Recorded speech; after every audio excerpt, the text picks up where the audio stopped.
النهارده في برنامج اسمه عيش المغامرة. ده هتكون مغامرة جديدة عن أي مغامرة دايما اتعودنا عليها. النهارده هتكون على حاجة اللي هي الكلاب وازاي بنتعامل معاهم. وبما ان انا متخصص في تغيير السلوك وتدريب الكلاب، فهكلمكم من A to Z من بداية خالص. وهنتكلم النهارده على ازاي نختار الجار المناسب لينا في الأول. ازاي نختار الجار المناسب؟ الكلاب بتتقسم لأربع أنواع طاقات مختلفة. في طاقة قليلة، طاقة متوسطة، طاقة عالية، طاقة عالية جدا. فبالتالي وانا بشتري الكلب ببتدي اشوف انا طاقتي ايه الاول، وبختار الكلب المناسب ليا عشان نبقى متناسبين مع بعض. بمعنى ايه؟ ما ينفعش مثلا راجل كبير ست عجوزة ويختاروا كلب مثلا طاقتهم عالية. ليه؟ ساعتها الراجل والست عجوزة هيحاولوا يعملوا مجهود عشان يطلعوا طاقة الكلب ده، بس في الاخر برضو مش هيطلعوها بالصورة الكافية. فبالتالي هيلاقوا مشاكل كتير جدا جدا ومش هيعرفوا يحددوها. وبالتالي برضو لو شاب مثلا وعنده طاقة وبيخرج، ما ينفعش يجيب طاقة قليلة قوي، لان كده ساعتها الكلب هيتعب زيادة ومش هيقدر يديله المجهود اللي هو عايزه. فأهم حاجة بنختار الطاقة المناسبة لينا. غير كده الكلاب متقسمة لأنواع وجروبس. في كلاب مثلا كلاب للحراسة، في كلاب للصيد، كلاب راعي. فببتدي اللي أنا محتاجه إيه، وبحدد النوع اللي أنا عايزه وبشتريه. طيب قبل ما نشتري الكلب لازم نعرف اللي هو ليه احتياجات. احنا دايما بنفكر الكلب كاحتياجاتنا، واول ما بنجيبه البيت بنعتبره زي ابننا واحد من البيت. بس الكلاب ليهم سيكولوجي او حاجة نفسية مختلفة شوية عن البني ادمين. لان البني ادمين حتى الراجل شوية مختلف عن الست. يعني الراجل ممكن يفكر بصورة عقلانية، الست بمشاعرها. الكلاب نفس الكلام بتفكر بطريقة مختلفة. فتعالوا ندرس الموضوع ده. كلاب ممكن تمشي ل 11 ساعة في اليوم. فبالطبيعي ده آخر دراسات اتعملت. قوة طبعا احنا عمرنا ما بنخرج كلابنا الفترة دي كلها. وبالتالي معظم الناس بتشتكي اللي هي عندها مشاكل. يقول لي الكلب هايبر جدا، الكلب وانا نازل امشيه بيشد، كلب مثلا بقى عدواني وهو ما كانش كده، بيهوى على كلاب كتير. بالذات كمان الكلاب اللي هي الاحجام الصغيره، اللي هي زي تويز دوج، اللي هي جريفو والشيواوا. الحاجات دي كلها ما بتخرجش، بناخدها في البيت بتفضل قاعده. فبالتالي هم عندهم طاقه فلازم يخرجوها. فلو احنا ما اديناهاش البديل اللي تخرج الطاقه فيه، هي بتحاول تبتدي تطلع الطاقه او تبتدي تشوف الطريقه المناسبه اللي تخرج فيها الطاقه بتاعتها. فمعظم المشاكل بتحصل لما احنا بنحبس كلابنا اكتر من يوم، او بنقعدهم في البيت اكتر من يوم ما نخرجهمش. وبالتالي بيظهر بعض المشاكل. تعالى اديكم كمثال من الكلاب اللي هي طاقه متوسطه بس عندها قوه عضليه زياده، زي كلب البيتبول. شفنا قبل كده كلاب بيتبول بتجر عربيات. وبالتالي فتخيل بالقوة دي لو كلب قعد في البيت اسبوع ما خرجش الطاقة بتاعته، تفتكر هيعمل ايه في البيت في الاسبوع ده وعنده طاقة او قوة عضلية بالمنظر ده؟ لو احنا خرجنا الطاقة بتاعته، فبالتالي كلب هيبقى كويس، كلب سلوكه هيتحسن لان انت خرجت الطاقة بتاعته. مش هتلاقيه عمال يشدك، مش هتلاقيه عمال يجر، هتلاقيه دايما ماشي معاك. ومن الناس دايما، لان احنا كده بنمشي مع الغريزة الفطرية. اوعى تقف ضد الغريزة الفطرية. كمثال برضو، في ممكن تلاقي واحد بسيط بعربية كار وماشي بالكلب بتاعه من غير سلسلة. الكلب ماشي معاه، بيشوف مثلا قطة معدية ما بيجريش وراها، بيشوف واحد ماسك كلبه بسلسلة يبص عليه ويكمل تاني عادي المشي بتاعه الطبيعي. ليه؟ لأن الراجل ده الغلبان بيمشي الكيلوهات كل يوم. فبالتالي الكلب بيمشي معاه بيطلع الطاقة بتاعته الزيادة. فلما بيروح بيته بيهدى وبيرتاح، فبالتالي بينام ما بقاش عنده الطاقة ويبتدي هو يفكر يطلعها في ايه. ممكن تبقى حاجة صح وممكن تبقى حاجة غلط. فتعالوا اللي احنا نبتدي نطلع الطاقة بتاعتهم. في الحقيقة كمان ان الكلاب دايما اتعودت هي اللي تجيب نفسها، وهي اللي بتتعب تجيب الاكل لنفسها، وهي اللي بتتعب عشان تجيبه. انا مش بقول ان احنا هنخلي كلابنا تصطاد، بس هنقول تعالوا نمشي الكلب الاول ساعة ساعة ونص مثلا، او ساعة الصبح نص ساعة بالليل، على حسب طاقة الكلب بتاعتك. وابتدي اكله بعد المشي، فبالتالي الكلب عمل مجهود فانت بتكافئه بالاكل ده. لان لو كلب كان قاعد في مكانه وانت اديته الاكل، طب الاكل ده انت اديته له مكافأة على ايه؟ ايه اللي في دماغه؟ مفيش اي حاجة، ما عملش مجهود. فبالتالي طلع الطاقة عدل سلوكه، درب العقل بتاعه اللي هو يهدى، وبالتالي انت بتديله المكافأة اللي هو الاكل نفسه. There are lots of kinds of dogs, they're everywhere you go. There's big and small and in between, and some of them you know. Here we go, start with the Beagle. Beagle, Poodle, Cocker Spaniel, Husky and Shar-Pei, Dalmatian, Saint Bernard and Collie, Schnauzer, Dachshund and Great Dane, Chihuahua, Greyhound, German Shepherd, Bulldog, Doberman, Pinscher and Shih Tzu, Lab Retriever, Basset Hound and Jack Russell Terrier too. تعالوا بقى نتكلم على موضوع تاني شوية اللي هو لغة الكلاب. تفتكروا مش كان هيبقى اسهل حتى بالنسبه للبني ادمين لو بيتكلموا لغه واحده في العالم، تبقى هي دي اللغه المتعارف بيها وكلنا نفهم بعض؟ طب ازاي احنا نتعامل مع ان في لغات كتير جدا؟ في لغه الاشاره العالميه المعروفه للناس اللي ربنا حرام نعمه الكلام، لغه برايل بتاعت طه حسين اللي لما بيشوفوش الكلاب بتتعامل بانهي لغه؟ ازاي نتعامل معاهم؟ تفتكروا الكلام بغض النظر عن كانت اللغه عربي او انجليش او اي لغه، هو الكلام اللي الكلب اللي بيقدر يفهمه؟ طب لو قلنا كلب ما بيسمعش، كلب اطرش، هيبقى الكلام ده اللغه دي بالنسبه له، يبقى اللغه دي او الكلام مش هي اللغه اللي الكلب بيتعلم بيها. الكلب بيتعلم بلغه مختلفه شويه اللي هي لغه الطاقه، لغه الطاقه ولغه الاشارات. هي الكلاب اللي ربنا خلقها كل زي ما ابتدينا في اول الحلقه، ابتدينا قلنا الكلاب طاقه قليله متوسطه وعاليه وعاليه جدا. فالكلاب بتعرف بعضها من الطاقه وبتقدر تتعامل مع الناس بالطاقه اللي قدامها. اهم حاجه عشان تقدر تتعامل معاهم ان انت لازم تبقى هادي جدا، هادي جدا من جواك، مش اللي هو تبقى متعصب في نفس الوقت انا هادي. هم بيحسوا بده جدا، وصلوا دلوقتي ان حاسه الشم بتاعتهم بيعرفوا نسبة في سرطان في الدم عند الإنسان أو لأ، أو ضغط قل أو علي، بيبتدي يحذروا صاحب الكلب نفسه لو ضغطه قل بحيث يقدر ياخد الأدوية ويقدر يتصرف. فحاسة الشم بتاعت الكلب تقدر توضح له بالظبط أنت الإنرجي أو أنت الطاقة بتاعتك إيه. فبالتالي حتى الحيوانات لما بيجي يتعاملوا مع بعض بيتعاملوا بالطاقه. والدليل انت ممكن تشوف كلب بيجري ورا قطه وفجاه تلاقي القطه وقفت ما اتحركتش، والكلب خايف يقرب من القطه ويبقى عايز يعدي من قدامها، بس القطه قاعداله مش مخلاه يتحرك. ليه؟ مع ان القطه بتنونة وكلب اهو ما فيش لغه تواصل بينهم، بس اللغه المتواصله بيهم هي الطاقه والبادي لانجوج اللي هي حركات الوقفه بتاعتها اللي هي حركه اليد هي اللي بتمنع ده. فاحنا بندرب كلب لازم نركز على الحاجه الفطريه، لان الكلب اول ما ابتدى يتولد كانت اول حاجه كانت مفتوحه كانت مناخيره، بعدين عينيه، بعدين ودنه.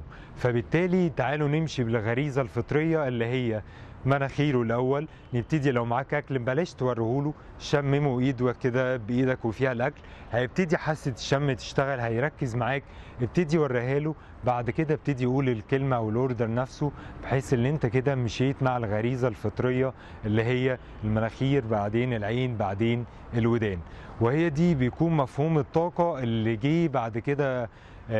قالوا عن البني ادم ما هو عنده 5 حواس اللي هي الشم والتذوق واللمس، وفضلوا يتكلموا عليها. بس جه واحد الله يرحمه ابراهيم الفقي يتكلم على واحد اللي عنده طاقه وازاي يتعامل بالطاقه بتاعته، وهو واقف بيبقى عامل ازاي، وهو حزين بيبقى عامل ازاي. الكلب بيحس بالطاقه بتاعتك.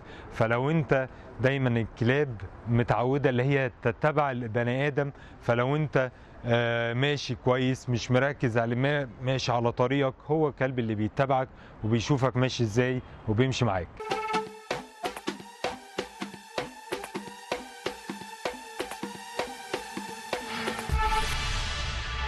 المرة دي دلوقتي تعالوا نتكلم على ازاي نطبطب على الكلب، او امتى الوقت المناسب اللي دايما بنطبطب عليه. طبيعي جدا معظم الناس لما بتاخد الكلب بتطبطب عليه، بس في الحقيقة ده ممكن يكون مكافأة على سلوك انا مش عايزه. بمعنى ايه؟ مثلا انا لو داخل بيتي ولقيت الكلب بينط عليا وانا مش حابب اللي هو موضوع النط، فلو طبطبت عليه من باب اللي انا لو فاكره اللي هو مبسوط اللي هو شافني وبطبطب عليه، مع ان الموضوع ده عكس كده خالص، يبقى ده مكافأة على النط.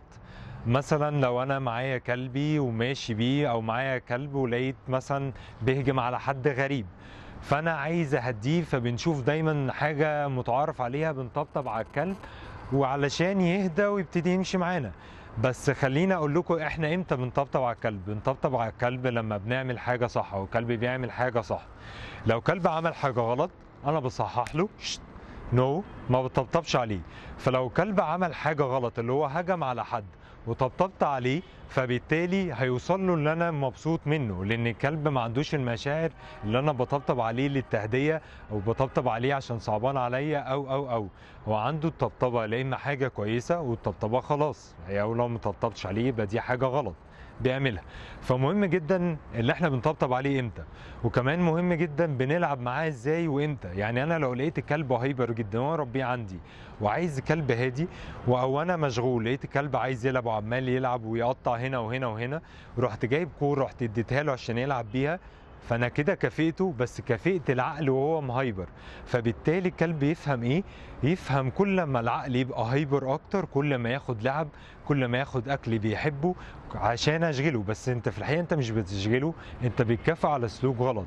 الوقت الصح المناسب جدا اللي انت تقدر تطبطب على الكلب بتاعك انت، اللي احنا اتكلمناه في الاول الفيديو خالص، اللي احنا هناخد الكلب هنخرجه هنطلع طاقته هنجريه، وبعد كده ندرب ونعدل سلوكه. يبقى احنا اشتغلنا على الطاقة بتاعته جسمه والجري واللياقة، ودربناه عدلنا سلوكه وعقله او عقله نفسه ازاي اتحكمنا في عقله، وضربناه وعدلنا عقله ازاي يتحكم فيه، وفي اخر حاجه طبطبنا عليه وادينا له اكل.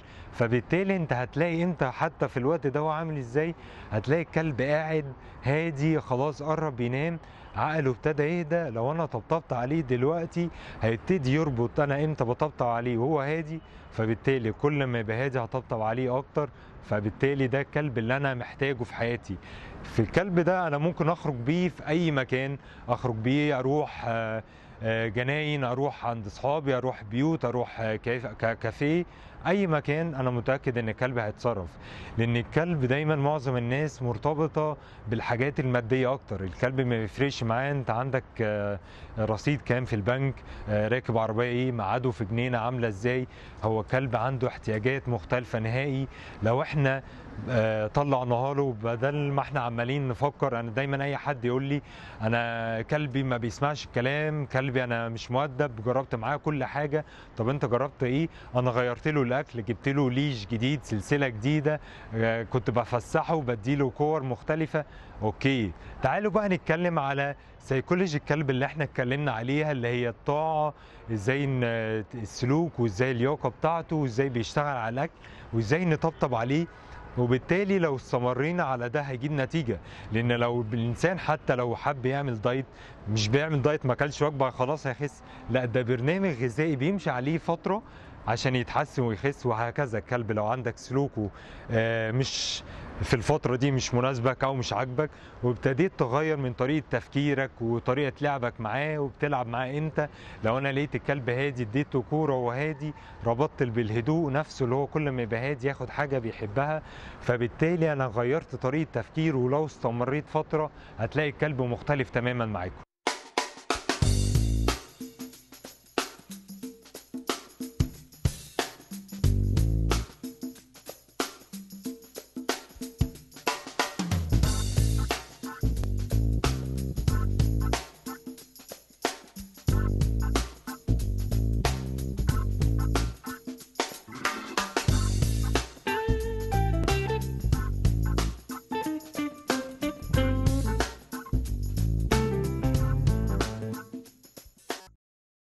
بالنسبة لأنواع اللعب، ظهرت في محلات الكلاب دايما بقى فيه تطورات في أنواع اللعب. أهمها بقى فيه حاجات للكلاب كمان اللي عندها أكتف وعندها طاقة. بقى فيه زي كور كده بيتحط لها جواها تريتس أو أكل كلب بيحبه، وبتسيبها للكلب، فكلب كل شوية يفضل يعض فيها، فيبتدي ينزل كل شوية أكل بيحبه، فبيقعد الكلب فيها فترة بيطلع فيها طاقته، بيفكر ازاي يوقع التريتس نفسها، فبيخرج الطاقة وبيفكر المجهود بتاعه بيقل، وفي نفس الوقت بتبقى طريقة ممتعة.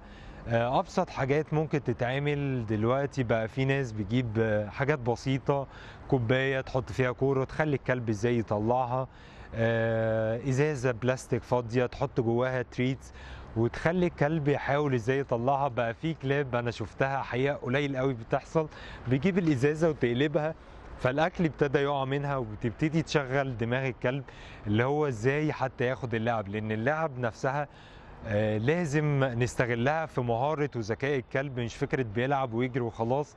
لا، تعالوا ننمي ذكائهم. الكلاب دلوقتي بقت تتقسم لحاجات كتير، بقى في منها كلاب جايد دوجز اللي هي كلاب اللي بتهتم بذوي الاحتياجات الخاصة، اللي هي ممكن تساعد الناس اللي ما بتشوفش، اللي ما بتقدرش تفتح لهم الاسانسير، الاشاره الحمراء تقف، اشاره خضراء تمشي، لو في سور عالي مثلا ماشيين والكلب ماشي حس الراجل صاحبه هيتخبط، بيلف من حوالين السور بيشوف بعينيه. كل ده تدريبات. لو لقى ارض فيها تراب والحته دي نظيفه بيسيب الحته التراب ويمشي في الحته النظيفه. بقت كلاب فعلا بقت نسميها ابطال، لان هي ساعدت ناس ما كانش حد بيعرف يساعدها، وبتدي مهمتها كويس قوي. والكلاب دي موجوده بره، وابتدى ناس بتحاول تدخلها هنا في مصر. وشفناها فعلا في مستشفى للناس اللي عندها الضغط، بيحذروا الكلب، بيحذر صاحبه لو ضغطه قل. دي حاجات طبيعية جدا. بنبتدي ننمي المهارة بتاعته الفطرية اللي هي حاسة الشم، الكلاب اللي بتنقذ ناس تحت الأنقاض. فتعالوا ننمي مهاراتهم، اللي احنا نخبي كورة لعبة نبتدي يدور عليها بحاسة الشم، لأن الكلب بيشوف بمناخيره مش بيشوف بعينيه. والدليل اللي هو الناس اللي بينقذها من تحت الأنقاض والحاجات دي كلها تلاقيه بيشمشم في كل حتة مش بيشوف بعينيه. فتعالوا نبتدي نشغل طريقة تفكير حتى في اللعب بتاعتنا، نخبيها، نحط فيها أكل، يدور يحاول يجيبه، نخلي لعبنا بطريقة مختلفة. Hey, hey!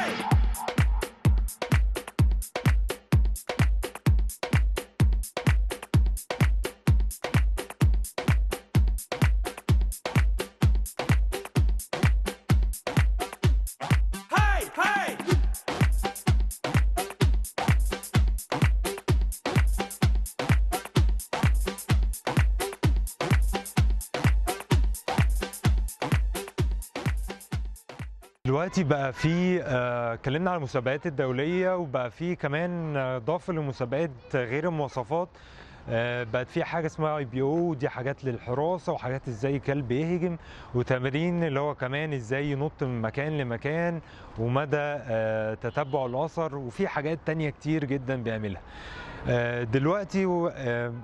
وكمان ظهرت فترة التسمم الأخيرة في مصر، بيحطوا سم للكلاب، فابتدينا احنا كمان نزود للكلاب مهاراتهم. زي ما انتوا هتشوفوا في الفيديو لكلاب روت، وفي كلب روت وفي كلب هاسكي. الكلاب دي ما بقينا نحط لها اكل حتى في بيته، مش شرط الكلب يبقى لازم حراسة علشان ما ياكلش من حد، لا انا ممكن اخلي كلب اجتماعي جدا بس ما ياكلش من حد. وده اللي حصل في كلب الروت، هتشوف الفيديو. كلب اجتماعي جدا، جه اداله في القفص ما فيش، جه اداله ناحية صاحبه وكلب قاعد بعيد، الكلب سابه وراح لصاحبه. وهكذا برضو مع السايبين الهاسكي، كنت انا سايبه ستي قاعد في مكانه ومشيت، جه واحد حب ياكله باكل الكلب بيحبه جدا، فراخ وتريتس وكل حاجه. الكلب برضو شمشم في طبيعي جدا، شامم ريحه الاكل اللي بيحبه، بس سابها لان هو اتعود خلاص ما ياكلش من حد غريب. فبنهتم بصحه الحيوان بتاعنا واللي هو ما ياكلش من حد. هتشوفوا فيديوز كمان اللي فيه كلاب بتتعلم بالاشاره اكتر من الكلام، مش دايما كله زي ما قلنا بنبتدي بالغريزه الفطريه، اللي هو لو عملنا كده يبقى ست، عملنا كده يبقى داون، عملنا كده بيهوى، وعملنا كده بيقف على ايديه. لان احنا دلوقتي قلنا لو كلب مثلا ما بيسمعش يبقى بيتعلم بالاشارات. كل ده انتوا هتلاقوه في الفيديو.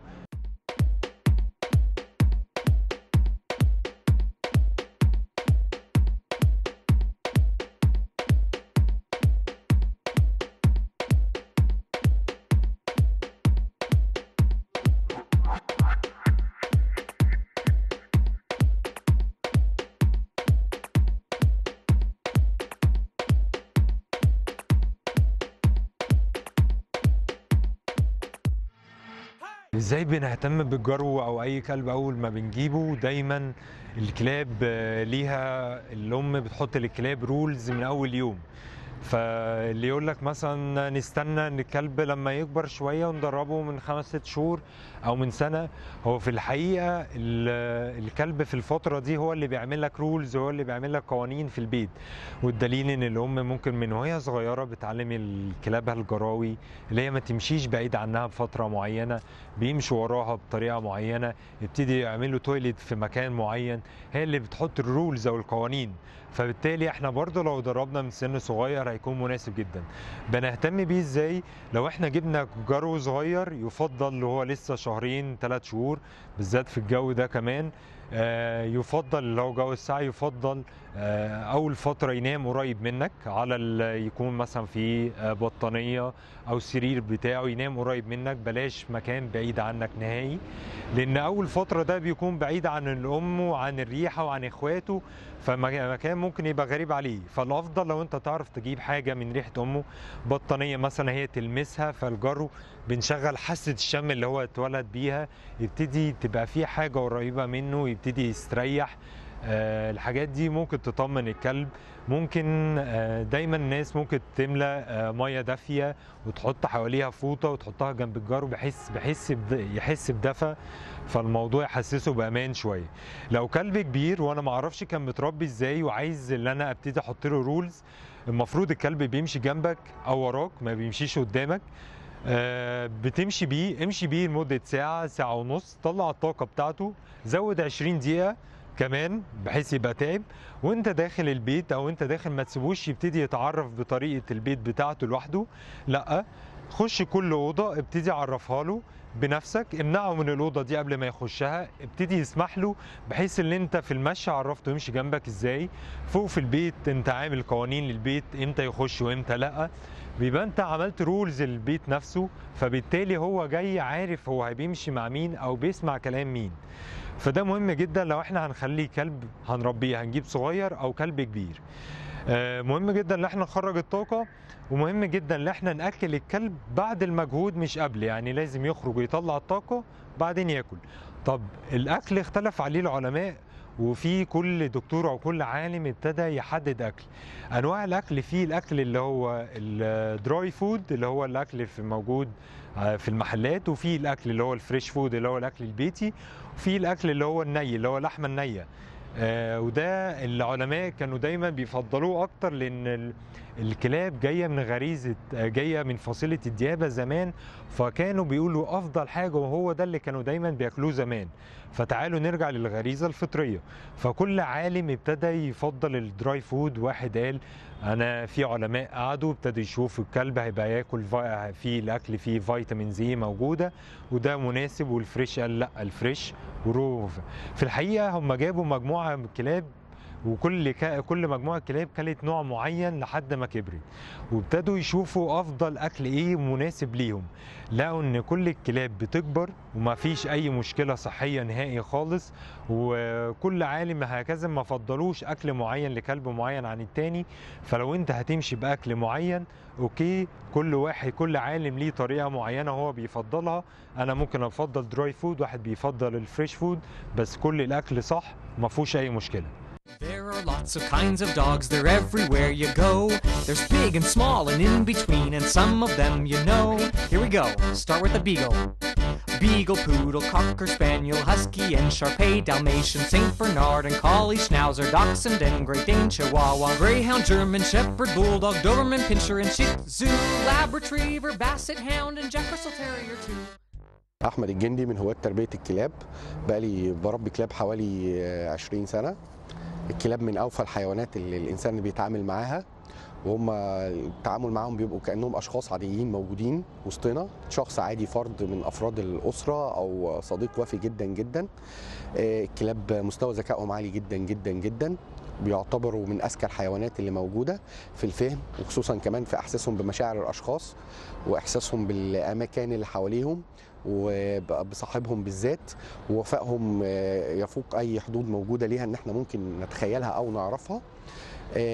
الكلاب مخلوقات جميلة جدا جدا، بس بتحتاج نوع معين من المعاملة وطريقه التربيه واسلوب معين. احيانا بيحتاج لنوع معين من الشده كانه طفل بالظبط، بنعلمه السلوك بتاعه، واحيانا بيتعامل كنوع من الطيبه والحنيه عليه لما بيكون محتاج حاجه زي كده. الكلب بنقدر نوظفه حسب الامكانيات بتاعته او حسب ما احنا عايزينه برضو يكون ازاي. ممكن بنوظف الكلاب كجلساء للاطفال، وده بيستخدموه في دول اوروبا، واحيانا بيبقى دليل للمكفوف البصر. الكلاب تمتاز بحاسه غريزيه رهيبه، ان هم بيحسوا الخطر، وهم الحاسه الاساسيه فيهم غريزه الحراسه. مجرد ما بيحسوا الخطر جاي عليهم او المكان اللي هم مقيمين فيه، او الخطر ده يمس حد من صاحبهم او حد من افراد الاسره اللي هم متواجدين فيها، بيبتدوا الكلاب تحاول بقدر الامكان انها تندفع لحمايه الاسره ديت. بالنسبه لي انا ربيت كلاب جيرمان شيبرد، وده يعتبر اوفى واذكى نوع كلب انا ربيته. ربيت كلاب روتفايلر، ربيت كوكيجن، وده اللي موجود معايا حاليا. كلب الكوكيجن ميزته ان هو بيبقى عباره يستخدم في الرعي، بيستخدم كحراسه. كلب جيد جدا، كلب قوي، كلب ذكي جدا جدا، في نفس الوقت بيكون شراسته مع الاطفال بتبقى قليله جدا. بيقدر نتعامل بيه مع الاطفال ان هو بيبقى حنين جدا عليهم وبيخاف عليهم جدا، واي ضرر ممكن يمسهم بيقوم بالدفاع عنهم، وبيبقى هو في المقدمه وممكن يضحي بنفسه في سبيل اصحابه او صاحب الكلب نفسه. انا بالنسبه لي الكلاب بحب الكلب بالنسبه للاكل حسب ما احنا بنعوده من الاول، من وهو صغير، على حسب نوع الاكل اللي احنا بنقدر نديهوله. انا بالنسبه لي بحب ان انا ادي للكلاب اكل البيت، الاكل الطبيعي اللي احنا بناكل منه، سواء رز سواء اي حاجه، والكلب بيتكيف مع الموضوع دوت، مع وجود برضه على فترات نوع من انواع اللحوم، عشان حتى تربيه الكلب ما بتبقاش مكلفه للي بيربيه. بالنسبه للنوع الاكل، لو الكلب رفض الاكل ما عجبهوش اول يوم، بنضطر ان احنا نشيل الاكل من قدامه اول يوم وبنحطه له تاني يوم، بيكون هو جاي عارف ان هو ده الاكل اللي لازم ياكله، فبياكله، ومع الوقت بيتعود عليه وبيتعلم منها ان هو دوت الاكل اللي هو مجرد يتحط له لازم هياكله. ده نوع من انواع التدريب بالنسبه للاكل. Tell them say you are the best. Yeah, you look better. What? You look better. What? Show them your move. What? Show them your move. Came to rock at this party. Let's go, let's go. Make you feel alright.